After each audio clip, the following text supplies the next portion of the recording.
Montrealers love medieval and fantasy culture. From our live-action role players on the mountain to stores, festivals, restaurants, we make no secret of it. But one thing I'll bet you didn't know is behind that nondescript storefront is a man who forges battle-ready weapons and armor to be sent from France and Germany to as far as Australia.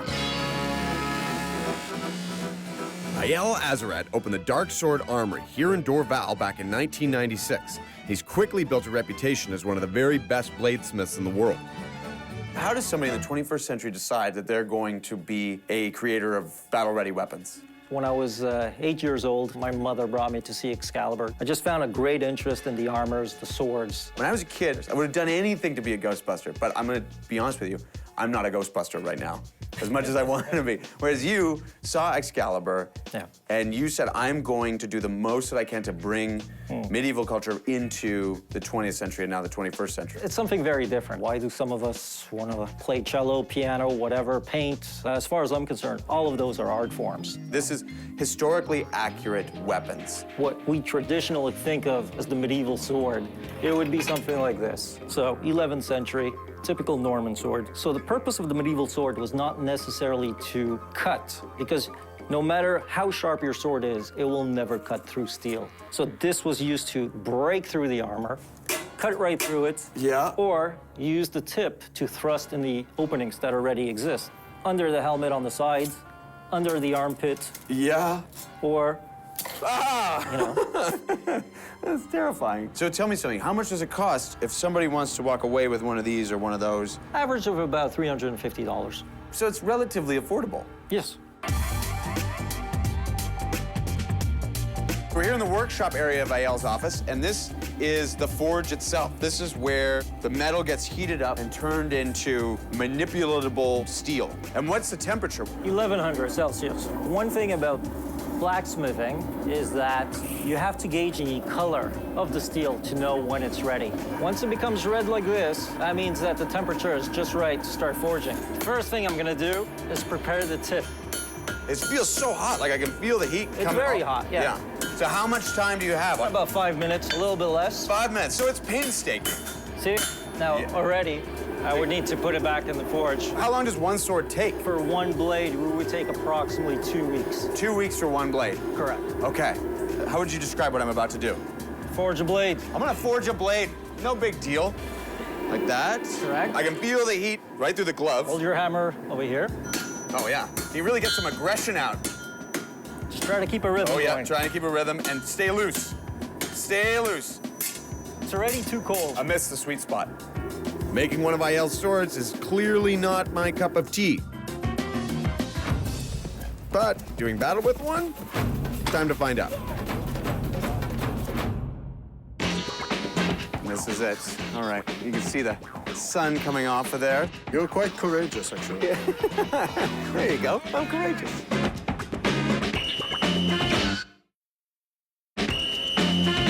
Cut me loose. Believe it or not, Dorval has its own sword maker. Aiel Azarat has been forging historically accurate medieval swords and armor for over 15 years. And I wasn't very good at helping him forge a new weapon, but I am ready to take it to the field of battle. In historical recreation events, they wouldn't use the sharpened swords. For reenactment groups, the blade has to be approximately 2 millimeters thick with rounded off edges so they don't hurt each other. Okay. It's just an added security feature. My opponent is Steve the Knight, and he is putting on 85 pounds of armor. Is the weight pulling you down a little bit? Not really. Oh, wow. As soon as you move, you don't feel the weight. You just get used to it. How much does this cost? It's the price of a car and not a little car. Yeah. This is no Toyota Corolla right here. This is probably a good car. Yeah, it is. Okay. This man has a coat of armor as protection. I have a blazer that is a linen blend. I'm not feeling too good about my chances here. This is You're quite courageous, actually. There you go. I'm courageous. And this is it. All right. You can see the sun coming off of there. So tell me how I would prepare in terms of my body language for going into battle. what you do first is you tend to go for what we call in French a prise de fer. Okay, Yes, back. this next move. Yeah. Let's try one or two other things. Yes, because then... So say I was like a weak prince and I didn't want to fight you because you had this reputation and my kingdom had a very strong knight. I would say, you know what? Frankly, Well, I don't like losing. unless you're ill or sick, Okay. you would be able to take up the challenge. So I would probably then just pretend to be sick. I would, oh, I can't. I've got polio. One more time. Yeah. And then, right there, just got me right there. And I'm dead again. I'm Not feeling, again. I'm not feeling very well. I think I'm coming down with scarlet fever.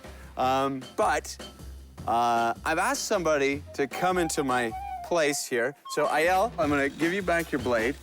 And I'm gonna sleep it off. Just for the occasion, and use a blade that Eyal has crafted especially Yeah. for me. Thank you. My pleasure.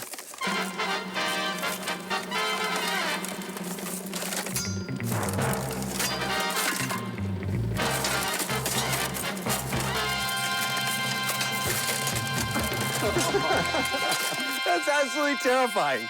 Well, the Middle Ages are alive and well in Montreal, Quebec, Canada. I really do feel like I am alive in the 15th century and have just been mutilated in battle. And ladies and gentlemen, don't run into this guy in a dark alley.